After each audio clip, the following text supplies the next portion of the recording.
The shooting of another African-American man during a U.S. arrest has prompted fresh condemnation of the use of deadly force by police. Brooks, 27, was shot dead by an officer Friday night at a Wendy's drive-thru in the city after police moved to handcuff him for suspected driving under the influence, according to videos from the scene. The videos show that Brooks took an officer's taser during the attempted arrest and then fired the taser at the officers as he ran away. One officer then fatally shot Brooks 3 times with his service weapon, authorities said. Body camera footage released by the police department shows the officers administering a sobriety test and then a breathalyzer test with Mr. Brooks' permission.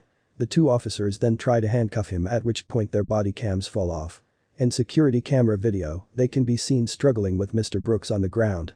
He grabs an officer's taser and breaks free from the officers, running away. As he is chased by the officers, Mr. Brooks is seen turning around and pointing the taser at them before continuing to run and then being shot.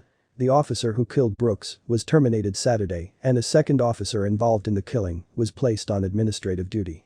Brooks has 3 daughters who are 1, 2 and 8 years old, and he also has a 13-year-old stepson, according to his attorneys.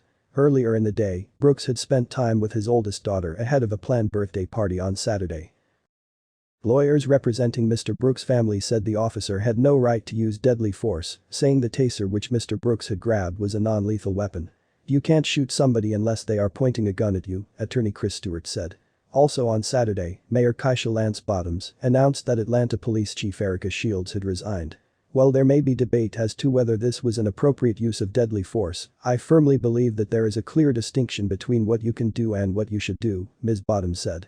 "I do not believe that this was a justified use of deadly force."